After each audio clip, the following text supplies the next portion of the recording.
से भरोसा मेरा, तू ही सहारा है मेरा। मुश्किल समय में तू ही दिलासा, साथ रहेगा तू सदा। फिर से कहें, मुश्किल समय में, मुश्किल समय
होगा, यीशु तेरा नाम है ऊंचा।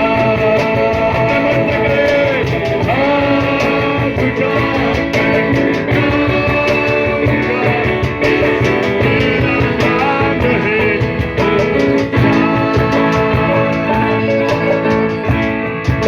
धन्यवाद यीशु, हालेलुया हालेलुया। अपने हाथों को बंद रखें मेरे प्रिय। आप भी अपने हाथ उसके लिए उठा रहे हैं। आपने सुंदर हाथों को उठाए और उसे महिमा दे, ताली बजा उसे महिमा दे, ताली बजाकर उसे महिमा दे। थैंक यू जीसस, हालेलुया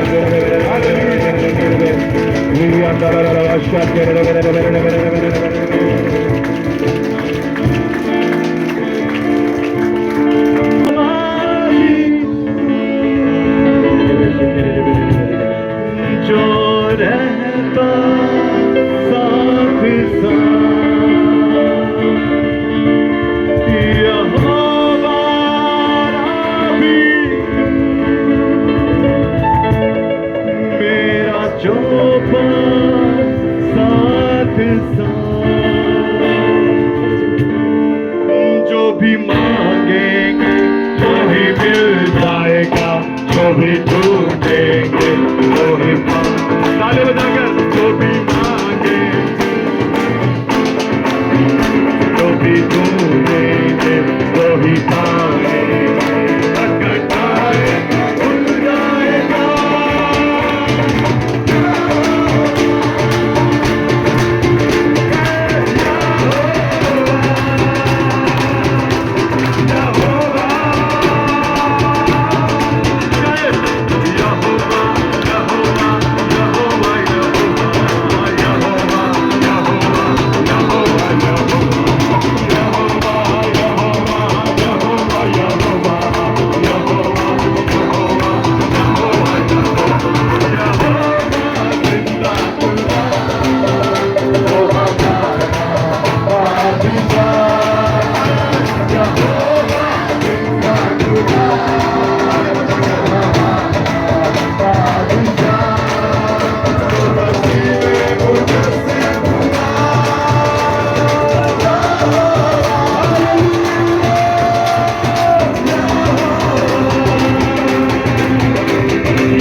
दो लड़कियां थी और दोनों की शादी होने वाली थी और ये पक्के दोस्त थे, दोनों सहेलियां थी।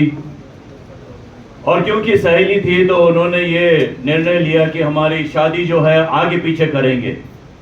मतलब एक की शादी हुई तो उसके दूसरे दिन ही दूसरे की शादी होएगी। और शादी में ऐसा होता है कि शॉपिंग की जाती है और दोनों शॉपिंग के लिए निकले। दोनों में एक फर्क था कि इन दोनों सहेली में से एक जो सहेली थी वो बहुत अमीर थी और उसकी जो दोस्त थी वो बहुत गरीब थी। और इसलिए अमीर की घराने की लड़की जब शॉपिंग करने जाती थी तो जाहिर है कि वो बड़े बड़े शॉप में जाती होगी और वो बड़े बड़े मॉल में गई। शादी का गाउन खरीदना था, सैंडल खरीदना था, लिपस्टिक, नेल पॉलिश, तमाम प्रकार की चीजें खरीदनी थी। और ये दोनों वहां पर गए और जब खरीद रहे थे तो उन्होंने अपने होने वाले पति को कॉल किया और वीडियो कॉल किया इस लड़की ने। और वीडियो कॉल में उसको गाउन दिखा दी। बोले प्रिया आपको कौन सा गाउन पसंद है, मैं वही लूंगी। और उसने महंगा से महंगा गाउन दिखाया। बोले ये नहीं, वो लो, वो नहीं, ये लो। और उसने फिर फाइनली डिसाइड किया कि ये गाउन अच्छा है। बोले हाँ ये अच्छा है, इसको ले लो। पैसे की चिंता नहीं क्योंकि ये अमीर थी। उसके बाद सैंडल दिखा दी वीडियो कॉल में। बोले ये अच्छी है, बोले ये अच्छी है, उसने वो भी ले लिया। फिर आगे की चीजें दिखा दी। बोले ये कलर अच्छा है, वो अच्छा है, उसका कपड़ा अच्छा है। वो सारी जो अपने पति की पसंद, होने वाले पति की पसंद की, वो सारी चीजें लेने लगी। और फिर उसके बाद इन्होंने ऑटो बुक करके फिर कहां गए? गरीब की, क्योंकि वो उस अमीर बड़ी दुकानों से खरीद नहीं सकती थी। और इसलिए वो ऑटो पकड़ के दूसरी दुकान में गए जो छोटी दुकानें थी। उसने भी गाउन सिलेक्ट किया। उसने भी अपने होने वाले पति को कॉल किया और बताया ये आपको गाउन पसंद है? बोले ठीक है पसंद है। ये सैंडल पसंद है? बोले ये ठीक है। ये पसंद है? ये बोले ठीक है। और फिर दोनों ने अपनी शॉपिंग खत्म की और ऐसा हुआ कि शादी का दिन आया। और जो अमीर लड़की की शादी थी वो पहले थी और उसके ठीक दूसरे दिन वो गरीब लड़की की शादी थी। और आपको पता है जब शादी होती है तो दूल्हा पहले पहुंच जाता है। दूल्हा पहुंच गया था और अपनी होने वाली पत्नी का इंतजार कर रहा था चर्च में। और जैसी वो कार में बैठकर आई, महंगी से महंगी कार में बैठकर आई, और जैसी वो बाहर निकली और दूल्हे ने जैसी देखा कि उसकी पत्नी आ गई है और उसको जब मुड़ के देखा तो उस अमीर लड़की ने वो कुछ नहीं पहना था जो उसने खरीदा था। वो गाउन नहीं, वो सैंडल नहीं, वो कुछ भी नहीं। उसके बदले उसने दूसरा गाउन पहना था। और वो देखते से आश्चर्यचकित हो गया और उसने बड़े गुस्से से बोला उसको कि हम दोनों ने मिलकर वो गाउन, वो सैंडल, वो तमाम चीजें खरीदी थी, वो तो तुमने कुछ भी नहीं पहना। कहां गया वो सब कुछ? और इससे पहले वो आंसर देती, वो कार से उतर कर नाचने लगी। शादी में लोग नाचते नहीं, वो भी अपनी शादी में नाच रही। और वो नाचने लगी और नाचते नाचते अपने होने वाले दूल्हे से बोली, प्रिया मैंने वो सारी तमाम चीजें अपनी गरीब सहेली को दे दी और मैं आज इसलिए नाच रही हूं क्योंकि मैं परमेश्वर को धन्यवाद देती हूं कि उसने मुझे एक ऐसा मौका दिया कि आज अपनी शादी में मैं किसी गरीब की मदद कर सकूं। उसके बातों को सुनकर उसका दूल्हा भी नाचने लगा और उसको देखकर वो बोली, मेरे पास कारण है कि प्रभु ने मुझे आज्ञा मानने का अवसर दिया, तुम क्यों नाच रहे हो? और उसने नाचते नाचते बोला, मैंने बचपन से प्रार्थना की थी कि प्रभु जब भी मेरी शादी हो तो एक अच्छी मसीह लड़की से होना चाहिए, और आज मुझे मसीह लड़की मिल गई। आज मुझे वो मसीही लड़की मिल गई। हम लोग एक और वचन पढ़ेंगे, आप निकालिए रोमियो की पत्री उसका 8वां अध्याय 12 से 14 वचन। किसी को भी मिलता है तो पढ़िए प्लीज सर, आपके पास माइक है, आप पढ़ सकते हैं। रोमियो 8:12 से 14। यदि आत्मा से देह की क्रिया को मारोगे तो जीवित रहोगे। इसलिए कि जितने लोग परमेश्वर के आत्मा के चलाए चलते हैं वे ही परमेश्वर के पुत्र हैं। परमेश्वर का वचन रोमियो 8 में लिखा हुआ है, यदि तुम शरीर की नाय चलोगे तो मरोगे, परंतु यदि आत्मा की नाय चलोगे तो जीवित रहोगे। मेरे ख्याल से इतना डायरेक्ट और इतना प्लेन इससे ज्यादा वचन नहीं हो सकता। यदि तुम शरीर की नाय चलोगे, परमेश्वर का वचन कहता है तुम मरोगे, लेकिन आत्मा तुम्हें जीवित रखेगा, आत्मा तुम्हें जीवन देगा। और अजीजों, आज जब हम टॉपिक पे मनन कर रहे हैं राइज एंड शाइन, और आज मैं आपको एक ऐसी स्त्री से मिलाऊंगा जिसने अपने जीवन में शरीर की नाई बोया और मरने पर आ गई, लेकिन धन्यवाद हो प्रभु यीशु मसीह का कि ऐन वक्त पर उसको बचा लिया और उसको आत्मा के द्वारा जीवन दिया। यहां पर आपको मैं बताना चाहूंगा, यूहन्ना रचित सुसमाचार 8वां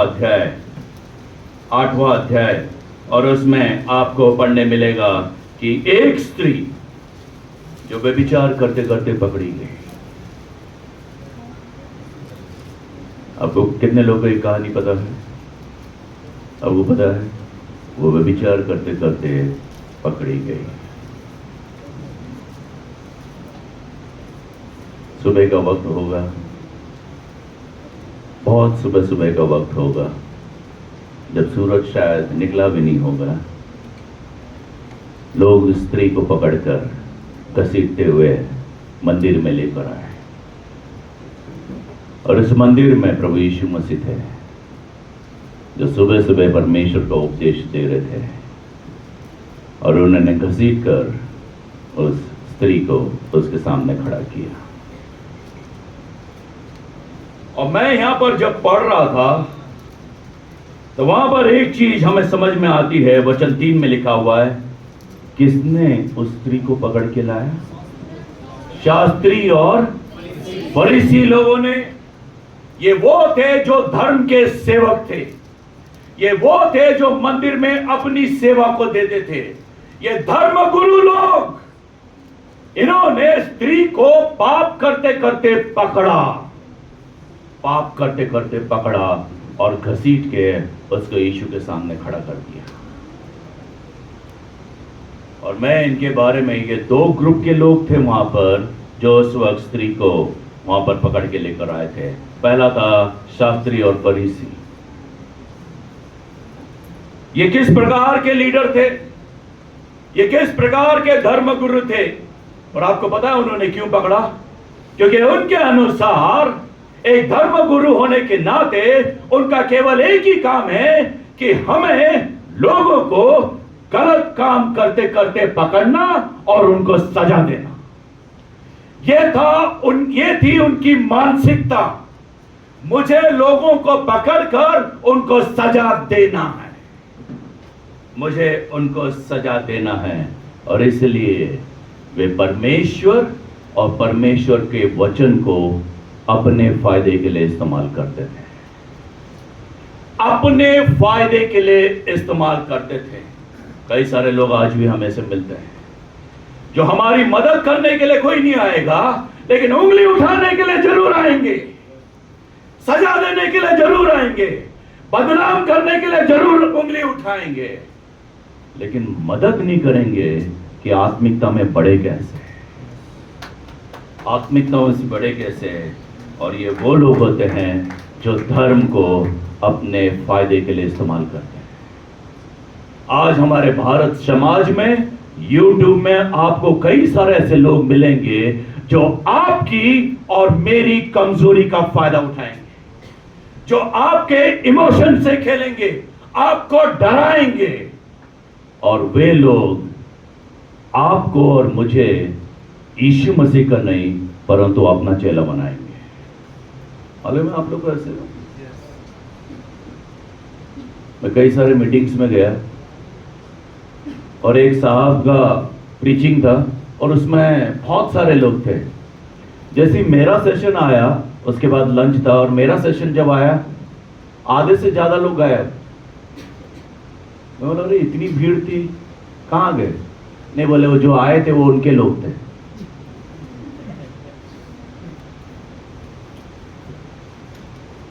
धर्म को अपनी मर्जी के लिए, फायदे के लिए इस्तेमाल करना। यीशु मसीह से हमें क्या मिलेगा उसकी मानसिकता से आप चलेंगे। और जब हमारी मानसिकता ऐसी रहेगी, यकीन मानिए ये व्यभिचारिणी स्त्री को हमेशा से दंड मिलता रहेगा। क्यों? क्योंकि हमें लोगों से कोई फायदा नहीं है। और उन्होंने इसको किस लिए पकड़ के लाया था, मैं बताता हूं आपको। उस स्त्री को पकड़ने का एक कारण था, क्योंकि यीशु मसीह के वचन को लोग सुनते जा रहे थे, यीशु मसीह का नाम होते जा रहा था, लोग उससे उद्धार पा रहे थे और इनको कोई नहीं पूछ रहा था, है ना? इनको कोई नहीं पूछ रहा था और इसलिए जलन के मारे वो स्त्री को पकड़ के लाए।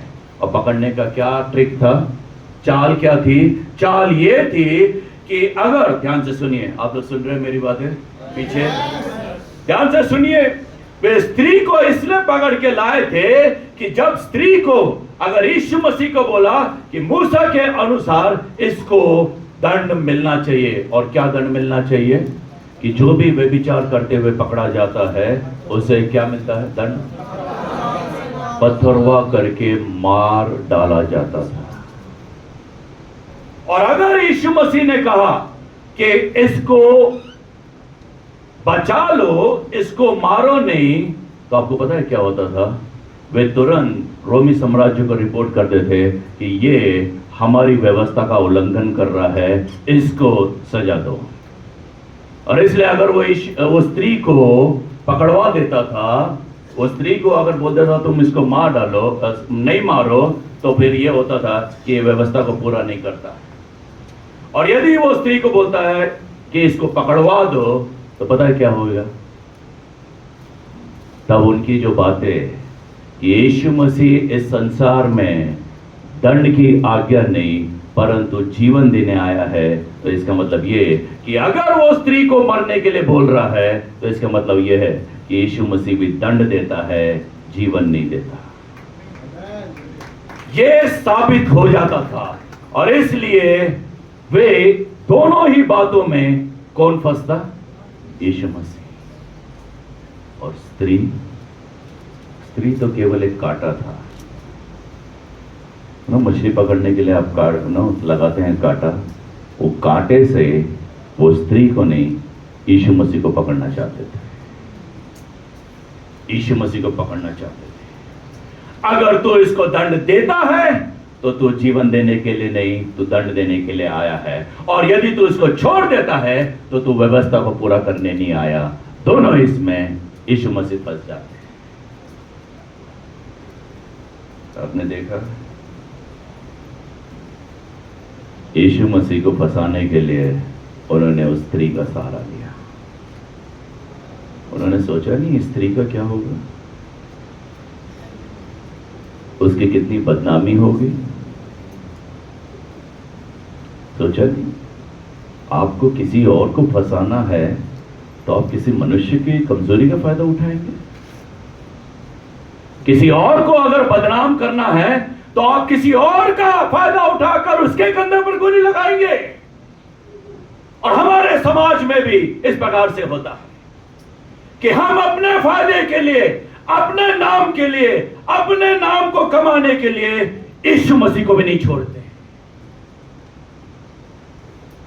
यीशु मसीह अगर मर भी रहा है तो भी मेरा क्या, मेरे तो चेले बन गए, मुझे तो पैसा मिल गया, मेरा तो नाम हो गया है। और यीशु मसीह वो मर रहा है तो क्या हो गया।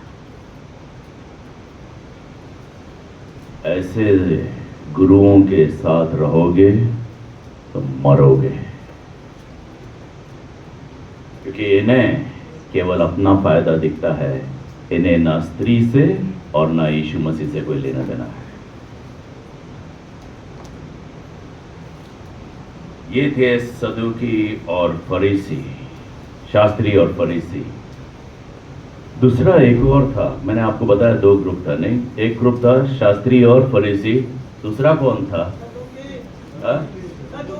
भाई साहब, सदूकी तो लिखा भी नहीं है वहां पर, शास्त्री और फरीसी लिखा है।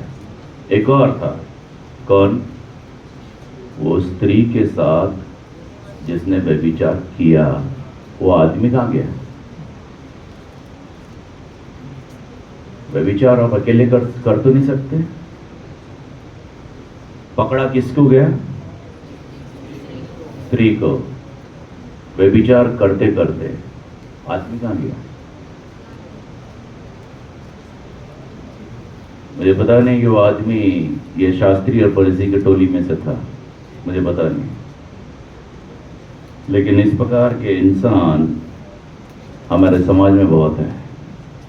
और मैं ये सोच रहा था, उसने क्या बोल के स्त्री को व्यभिचार करने के लिए या उसके साथ बिस्तर में सोने के लिए मनाया होगा? व्यभिचार करने से पहले उसने अपना प्रेम जाहिर किया होगा। व्यभिचार करने से पहले उसने उसको फुसलाया होगा। व्यभिचार करने से पहले उस इंसान ने उस स्त्री को बड़े बड़े वायदे किए होंगे, मैं तुझसे ही शादी करूंगा, मेरा प्रेम तेरे प्रति सच्चा है, मैं तेरे लिए अपनी जान भी दे सकता हूं। यही कहते हैं लड़के लोग, नहीं? उसने अपने आप को लवर साबित किया होगा, लवर, मैं तेरा सच्चा प्रेमी हूं। और बेचारी स्त्री उसके झांसे में आकर उस व्यभिचार के पाप में पड़ गई, और जब मौका मिला सबसे पहले यही भाग गया। लड़की लोग, ऐसे लड़कों से सावधान जो सच्चा मसीह नहीं है, क्योंकि समाज में ऐसे लोग भरे हैं जो केवल आपके शरीर का फायदा उठाना चाहते हैं। वो आपसे बड़े बड़े वायदे करेंगे, वे यीशु मसीह का नाम लेकर आपसे झूठ बोलेंगे। क्यों? क्योंकि वो आप में कोई इंटरेस्ट नहीं है, वो तो केवल आपके साथ सोना चाहते हैं। और जब जरूरत पड़ेगी उसी वक्त लात मार के भाग जाएंगे, और उसके बाद आने के बाद भी, प्रभु तू कितना महान है। मुझे पता नहीं ऐसे लड़के लोग यहां पर है कि नहीं। मुझे पता नहीं कि आपने अपने जीवन में कितने लोग को इतने प्रकार का झूठा वायदा किया। मुझे पता नहीं कि आपने यीशु मसीह के नाम से कितने बार उसको सूली पर चढ़ाया।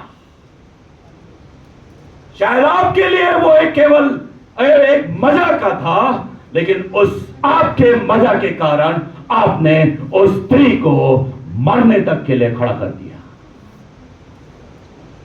क्योंकि हम लड़कों को लगता है कि सामने वाला केवल मेरी जरूरतों को पूरा करने के लिए पैदा किया गया है।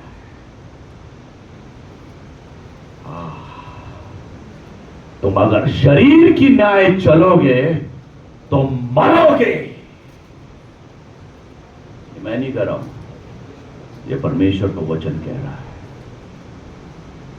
और ऐसे लड़के लोगों से सावधान। कई साल पहले दिल्ली में घटना हुई। एक लड़की अपने फ्रेंड के साथ पिक्चर देखकर वापस जा रही थी और वे बस में चढ़े। याद है आपको? निर्भया। और उसमें 5 लोग थे ड्राइवर को मिला के। और जब वे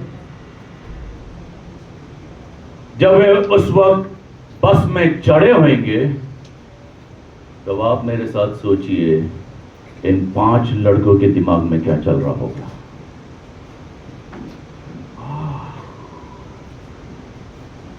हम 5 और अकेली लड़की, अगर इस वक्त फायदा नहीं उठाएंगे तो हमसे बड़ा मूर्ख कोई नहीं। और उस सारे 5 लड़कों ने उस लड़की का रेप किया।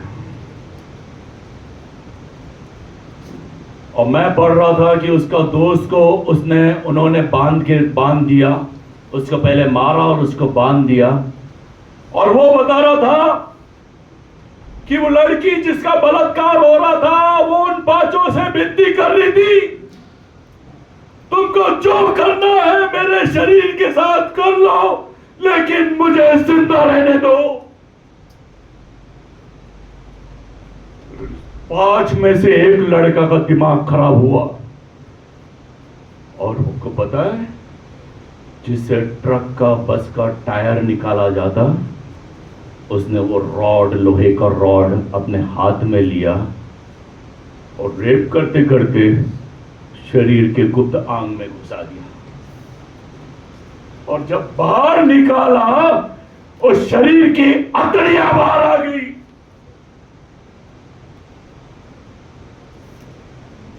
और लड़की मर गई। और मैं ये सोच रहा था, कहां है वो मसीही लड़के? ये आप मुझे बताइए, अगर उन 5 में से वो 5 की 5 अगर मसीही लड़के होते तो क्या उस लड़की के साथ ये होता? आप बताइए। अजीजों, यदि आपने अपना जीवन को नहीं बदला, ऐसी कई सारे हमारी बहनें मरते जाएगी और आप और मैं तमाशा देखते रहेंगे। क्योंकि कई सारे लड़के ऐसे हैं जो अपने शरीर की जरूरतों को पूरा करने के लिए सामने वाले की जान को दांव पे लगा देते हैं। और इसलिए परमेश्वर को वचन कहता है, यदि तुम शरीर की नाई चलोगे तो मरोगे, मरोगे।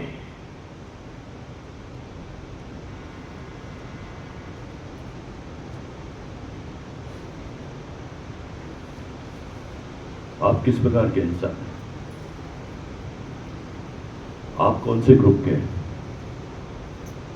वो जो अपने फायदे के लिए यीशु मसीह का भी फायदा उठाते हैं, जो अपने नाम कमाने के लिए यीशु मसीह को क्रूस पर चढ़ाने के लिए भी तैयार रहते हैं।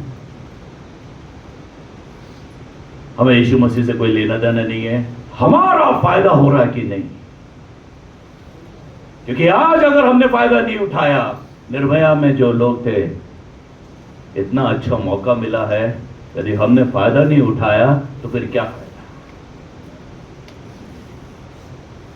यह है संसार की चाल, यह है संसार की बात है।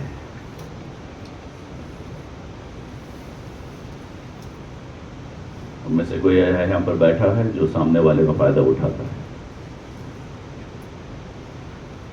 में से कोई ऐसा है जिसने शायद लड़की को बड़ी बड़ी बातें कही है, लेकिन प्रभु मन को जानता है कि आप केवल प्रेम इसलिए तो नहीं बोल रहे क्योंकि आपको एक दिन सोना है, और फायदा उठाने के बाद गायब।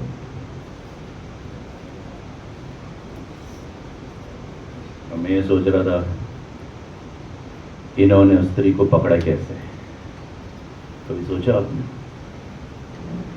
ये सब ने उस स्त्री का कांटे के रूप में उसका इस्तेमाल किया। और कैसे पकड़े? वहां पे लिखा हुआ है, व्यभिचार के बाद या पहले? कब पकड़ा इस स्त्री को? ड्यूरिंग द टाइम, करते करते पकड़ी गई। और ये लोग कहां थे? खिड़की के बाहर। It was pre planned. सब लोग क्योंकि उसको करते करते पकड़ना था, पहले भी नहीं और बाद में भी नहीं। इसलिए वो खिड़की के बाहर देखकर सारा तमाशा को देख रहे हैं। तो किसी ने बोला चले क्या अभी अंदर? नहीं रुक जाओ, अभी नहीं जाना, है ना, क्योंकि हमारा मास्टर प्लान होना चाहिए। और इस लड़की के बदले साथ साथ हमें यीशु मसीह को पकड़ना है।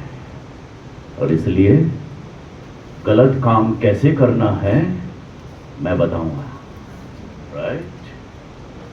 हमें पता है कैसे पकड़ना है।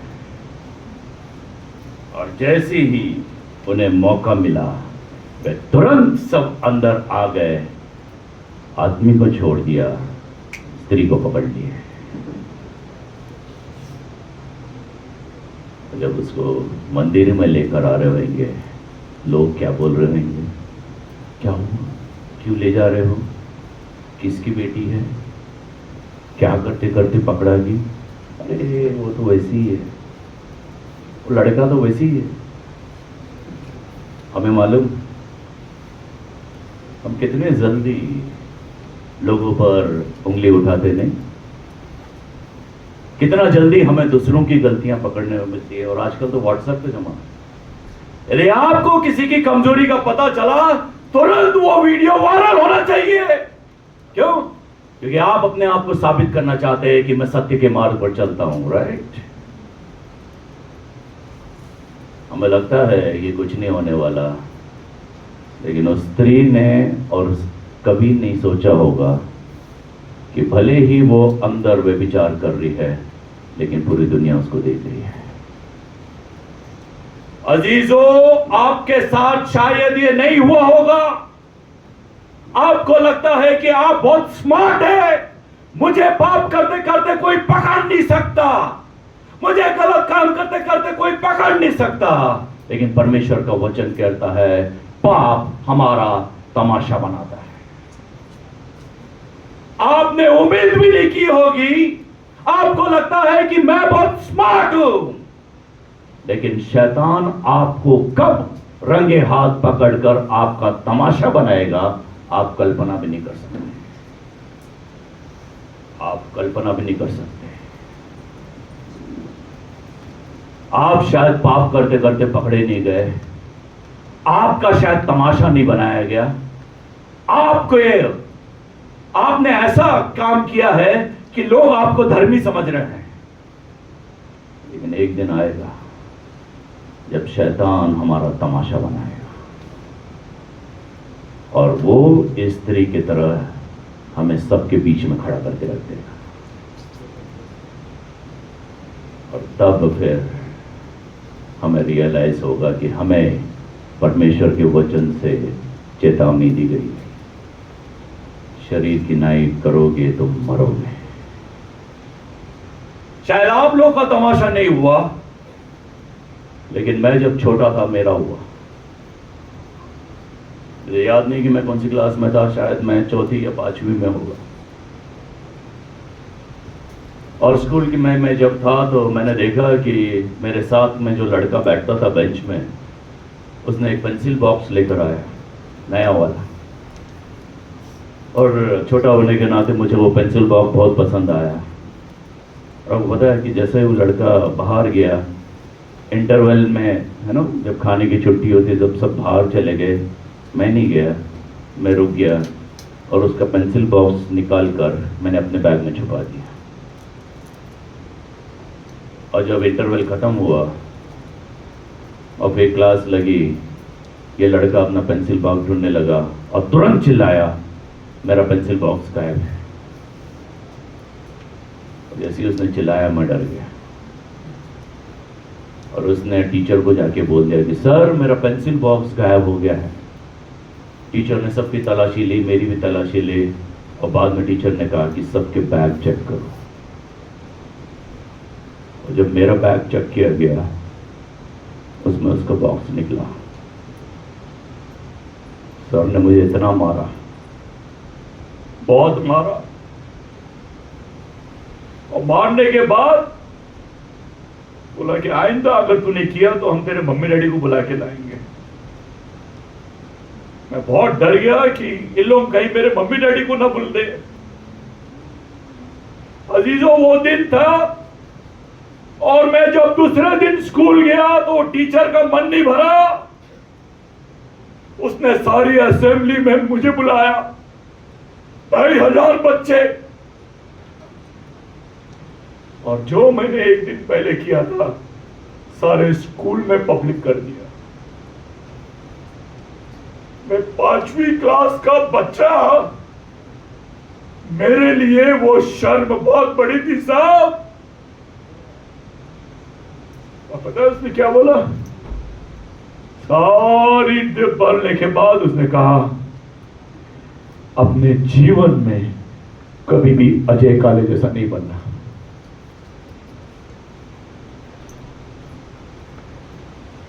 एक बच्चे के लिए बहुत बहुत बड़ा था साहब। वो सेंटेंस बहुत बड़ा था साहब। इतने साल हो गए मैं भूल नहीं पाया उसको। मैं डिप्रेशन में चला गया। दोस्तों के साथ नजर से नजर मिलाने के लिए डरता था, क्योंकि उसने 2,500 बच्चों के सामने मेरा तमाशा कर दिया। अजीजों, यदि आपको पाप करते करते शैतान ने नहीं पकड़ा है, एक दिन पकड़ेगा। क्योंकि गिनतियों की पुस्तक उसका 32वां अध्याय वचन 23 में लिखा है, तुझको तेरा पाप लगेगा, तुझको तेरा पाप लगेगा।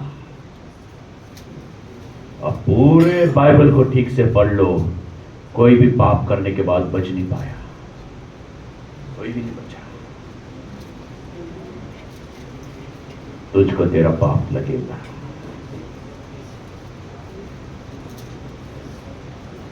और इसलिए उस स्त्री को जब लेकर आ रहे थे, घसीटते हुए ला रहे थे, और पता है लोगों ने क्या किया?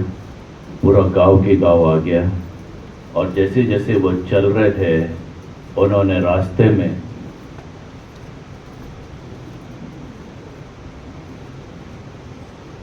पत्थर उठाते थे, क्योंकि पाप की मजदूरी मृत्यु है।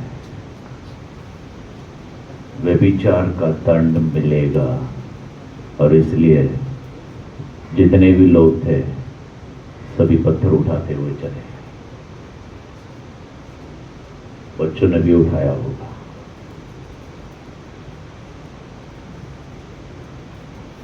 और उसको सामने खड़े रहकर प्रभु यीशु मसीह से बोले, अब तू क्या बोलता है बता। हम पूरी तैयारी के साथ आए, पूरी तैयारी के साथ आए। अजीजों, वो सुबह उस स्त्री की आखिरी सुबह थी। उसको सुबह का नाश्ता भी नसीब नहीं होगा। यीशु मसीह एक इशारा कर, हम तैयारी के साथ आए। पाप की मजदूरी मृत्यु है।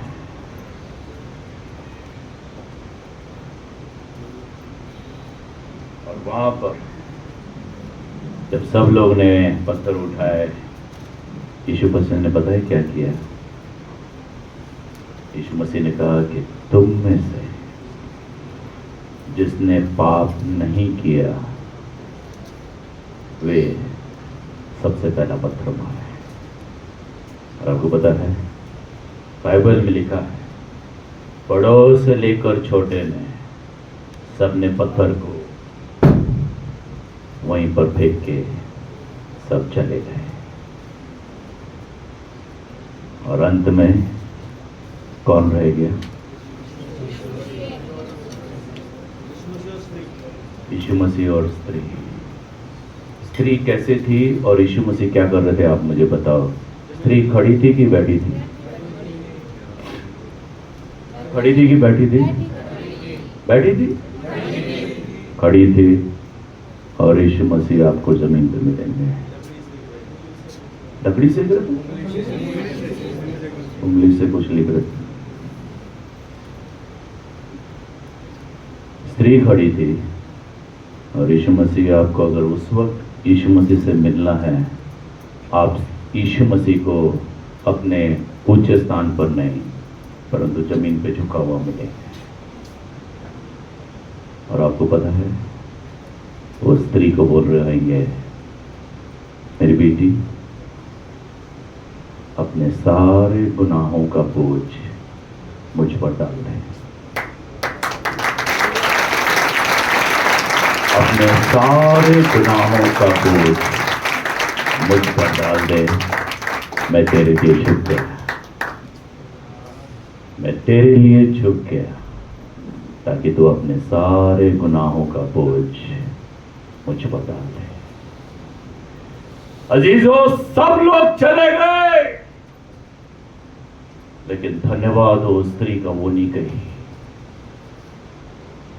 धन्यवाद हो उस स्त्री का कि वो नहीं गई। अगर मैं रहता उस वक्त तो मैं भी भाग जाता कि प्रभु जो सजा देने वाले आए वही जो भाग गए, अब मुझे सजा कौन देगा, इसलिए निकल लो।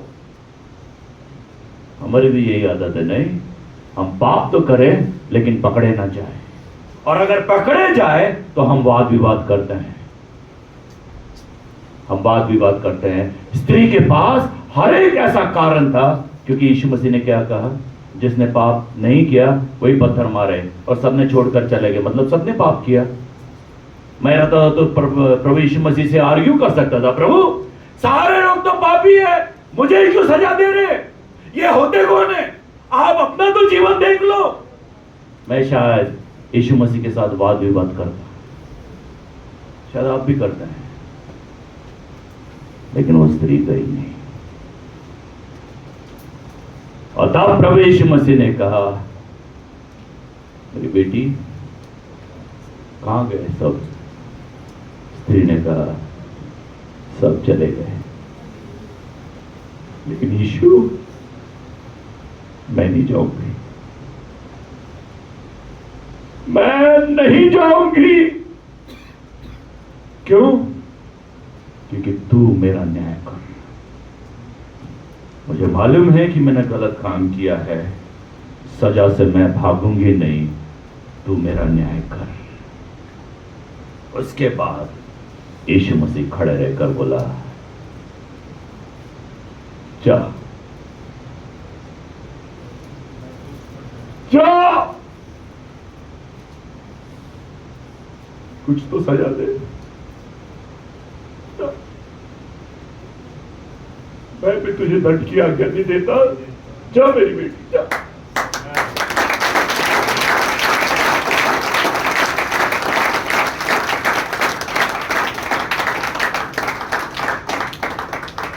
उसकी वो आखिरी सुबह थी, लेकिन धन्यवाद हो यीशु मसीह, उसके लिए वो झुक गया ताकि उस स्त्री को उठा सके।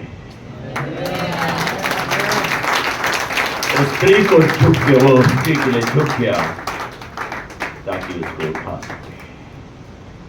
और उसने कहा, जा, वो चाहे तो उसको दंड की आज्ञा दे सकता था, लेकिन नहीं। और जब वो भी चले गई, कौन सी चीज अकेले रह गई, मुझे बताओ, कौन रह गया अकेला? और भी एक चीज थी जो रह गई, सोचिए। आपने सही कहा, यीशु मसीह अकेले रह गए, एक और चीज रह गई।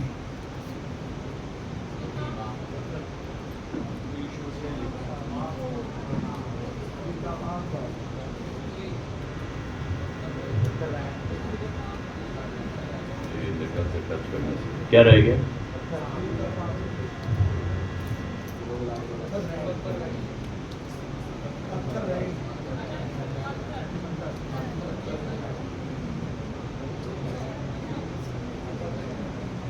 यीशु मसीह अकेले नहीं रह गए, उन सारे पत्थरों के बीच में यीशु मसीह थे। ध्यान से सुनिए। और जब पाप हमारा तमाशा बनाता है और शैतान हमारा तमाशा बनाकर परमेश्वर के सामने बोलता है कि ये लड़का और ये लड़की को मैंने पाप करते हुए पकड़ा है, इसको मार डाल, नरक की आग में फेंक दे। यीशु मसीह कहता है, मैं उन पर दंड की आज्ञा देने के लिए नहीं आया, मैं इसलिए आया कि उन्हें जीवन मिले। तो साहब, पाप की मजदूरी मृत्यु है, तो फिर उस मृत्यु को कौन लेगा? ये पत्थर किसके लिए रखे साहब? और यीशु मसीह ने उस पत्थर को लिया होगा, ये पत्थर मेरे लिए है। पाप के कारण मरेगा तो सही कोई, लेकिन स्त्री नहीं, मैं मरूंगा। पाप की मजदूरी का मृत्यु है, उस मृत्यु से आप और मैं नहीं मरेंगे। ये पत्थर केवल यीशु मसीह के लिए है, ये पत्थर केवल यीशु मसीह के लिए है। और यीशु मसीह ने शायद वो पत्थर लिया होगा और उसे कहा होगा, मेरी बेटी, मेरे बेटे, एक दिन आएगा, मेरी मृत्यु होगी, मैं तेरे पाप की सजा अपने पर लूंगा, मैं मरूंगा, लेकिन याद रखना, जब मैं मरूंगा पत्थर से नहीं, क्रूस पर मरूंगा, पत्थर से नहीं।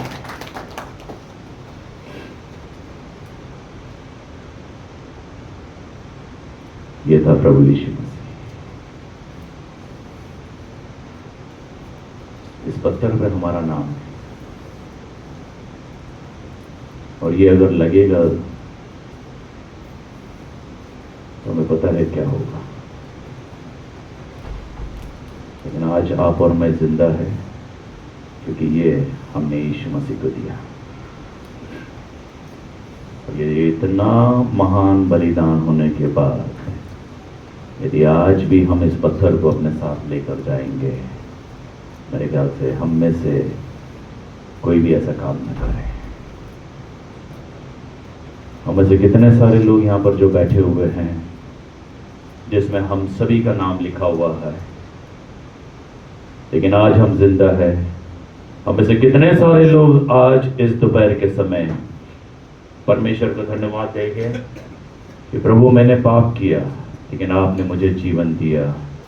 और हम में से कितने सारे लोग हैं जो आप आज इस दोपहर के समय इस पत्थर के लिए धन्यवाद देंगे कि प्रभु, ये पत्थर मेरे लिए था, लेकिन आज मैं तुझे देकर जाना चाहता हूँ। मेरे पापों की सजा मुझे मत दे। और जैसे तूने स्त्री को बोला, जा, तू आजाद है, फिर से पाप नहीं करना, फिर से पाप नहीं करना। आइए हम अपने सिरों को झुकाएं। इस पत्थर के लिए धन्यवाद। इस पत्थर के लिए हम धन्यवाद दें प्रभु। इस पत्थर पर मेरा नाम लिखा था, मैं पकड़ा नहीं गया प्रभु जी, मेरा झूठ पकड़ा नहीं गया, मेरी चालाकी पकड़ी नहीं गई। मैंने जो भी काम किया प्रभु जी, उसके लिए मैं पकड़ा नहीं गया प्रभु। ये केवल आपकी कृपा है, आपका अनुग्रह है। लेकिन मुझे मालूम है कि पाप की मजदूरी मृत्यु है। शैतान हमारा तमाशा बनाएगा, इससे पहले कि हम तमाशा बने, परमेश्वर चाहता है, मेरे बेटे, मेरी बेटी, देख मैं तेरे सामने झुक गया, अपने सारे पापों का बोझ मुझ पर डाल दे। में से कितने हैं जो आज अपने गुनाहों को कबूल करेंगे? प्लीज अपने आप को सही साबित मत करिए। कभी ये मत बोलिए कि प्रभु इसके कारण मैंने झूठ बोला, परिस्थितियां ऐसी थी इसलिए मैंने किया। परमेश्वर के सामने झूठ मत बोलिए, उसको इम्प्रेस भी करने की कोशिश मत करिए। हम जैसे हैं वैसे प्रभु के पास आए, वो झुक गया ताकि हमें जीवन दे सके। आज वो हमें पापों में मरना नहीं छोड़ना चाहता, परंतु हमें उठाकर नया जीवन देना चाहता है। यही हमारे कॉन्फ्रेंस का थीम है। आओ अपने पापमय जीवन को छोड़कर हम प्रभु यीशु मसीह के सामने दीन और नम्र बने, अपने गुनाहों को कबूले। प्रभु मैंने झूठ बोला, मैंने गलत काम किए। प्रभु ये पत्थर जो मेरे लिए था आज मैं तेरे हाथ में देकर जाना चाहती हूँ, तेरे हाथ में देना चाहती हूँ। हम इसलिए यदि आपको परमेश्वर की आत्मा ने बात किया है, आप अपने गुनाहों को मानना चाहते हैं, आप अपनी जगह पे खड़े हो सकते हैं। कोई जबरदस्ती नहीं है। दूसरा का देखकर भी मत करिए प्लीज। यदि आपके मन में नहीं है तो मत खड़े रहिए, प्रभु आपको और मौका देगा। लेकिन आपको अगर लगता है कि प्रभु मैंने बहुत गुनाह किया है, मैं पकड़ा नहीं गई, लेकिन आप जानते हैं, आपको अगर लगता है कि मैं अपने बाजू वाले से अच्छा हूं, प्रभु कहता है मैं झुका हुआ हूं, तो अपने सारे गुनाहों का बोझ मुझ पर डाल दे। में से कौन अपने गुनाहों का बोझ यीशु मसीह पर डालना चाहता है? आप अपने स्थान पर खड़े हो सकते हैं। मैं आपके लिए प्रार्थना करना चाहता हूं। और कोई है? एक दूसरे को देखकर मत करिए।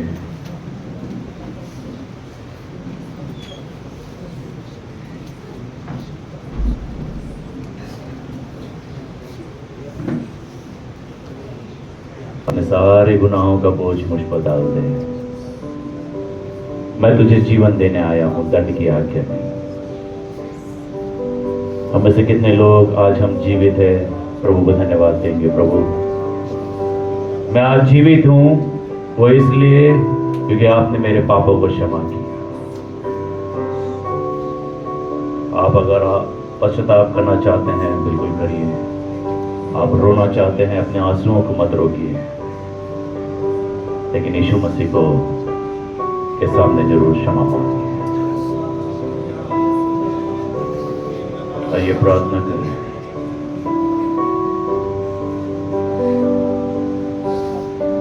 पिता परमेश्वर, हम कल्पना नहीं कर सकते कि आप हमसे कितना प्यार करते हैं। संसार हमसे झूठा प्रेम करता है प्रभु, हमारा फायदा उठाता है, हमारा तमाशा मनाना चाहता है प्रभु।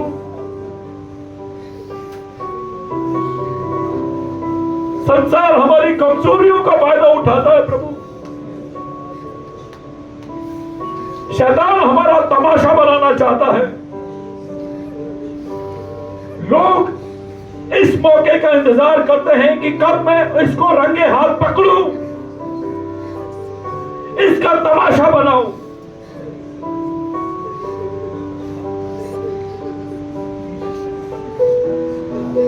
उस स्त्री के साथ वो इंसान ने व्यभिचार किया और भाग गया। वो धर्म गुरु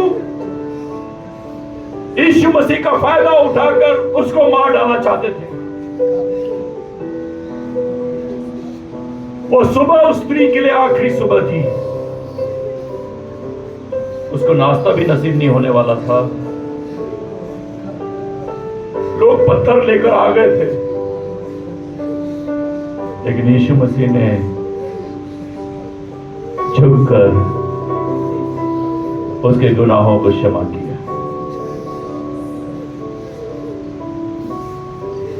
और उस स्त्री से कहा, मेरी बेटी, मैं भी तुझ पर दंड की आज्ञा नहीं देता, जा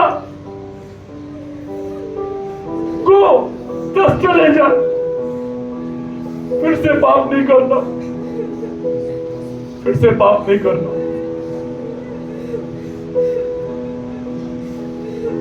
आज अजीजों, परमेश्वर ने हमें जीवन दिया है। हम में से कितने सारे लोग आत्मा के द्वारा चलाए चलेंगे। प्रभु मुझे आत्मा से भर, मैं आत्मा का जीवन जीना चाहता हूं। मैंने शरीर के अनुसार जिया प्रभु, मैं अब तक पकड़ा नहीं गया लेकिन पकड़ा जाऊंगा। लेकिन मुझे प्रभु आज आत्मा के द्वारा चला। कोई मेरे पाप के बारे में नहीं जानता, लेकिन आप जानते हैं प्रभु। मुझे लगा कि मैं बहुत स्मार्ट हूं, लेकिन नहीं प्रभु।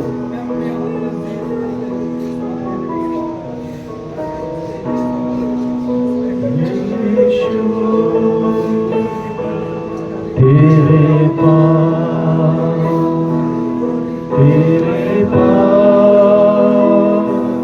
आता हूँ यीशु, तेरे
यदि हम सच्चे हृदय से पश्चाताप करते हैं,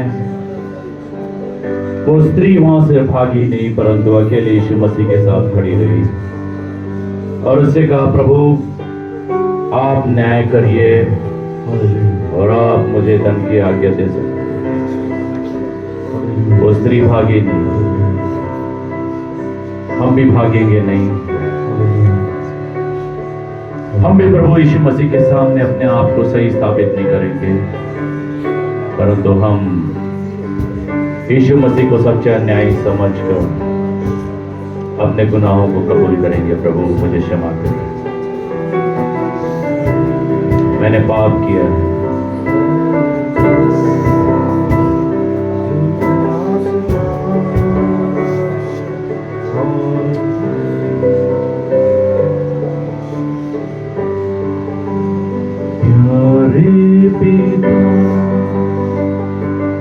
तूने हमसे इतना प्यार किया, हमें पापों से छुड़ाने को अपने बेटे को कुर्बान किया। प्यारे पिता, तूने हमसे इतना प्यार किया, हमें पापों से छुड़ाने को अपने बेटे को कुर्बान किया। अपने हाथों को उठा,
पिता परमेश्वर, हम आपके नाम का धन्यवाद देते हैं कि आपने हमसे इतना प्रेम किया प्रभु कि हमारे लिए अपनी जान दे दी।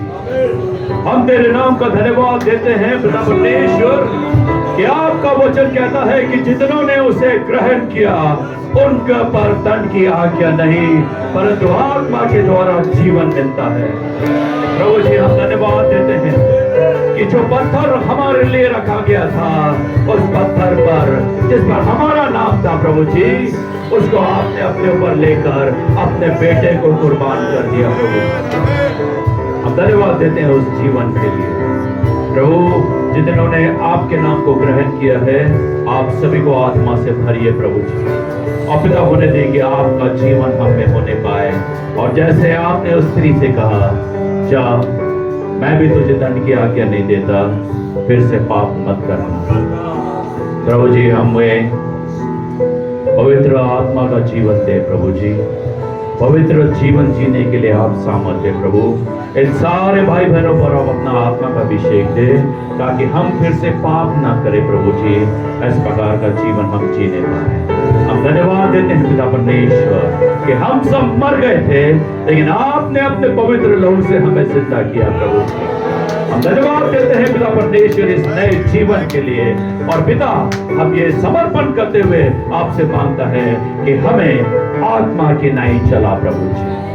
धन्यवाद देते हैं प्रभु, आपने हमारी प्रार्थना को सुना। इन सारे बच्चों को आपके हाथों में सौंपते हैं, और हमारा विश्वास है कि आपने हमारे गुनाहों को क्षमा किया है। हमारा विश्वास है कि आपने हमारे सारे बुरे कामों को, आपने हमें उसकी सजा लेकर हमें एक नया जीवन दिया है प्रभु। धन्यवाद हो सारे बातों के लिए। यीशु मसीह के नाम से हम इस प्रार्थना को मांगते हैं।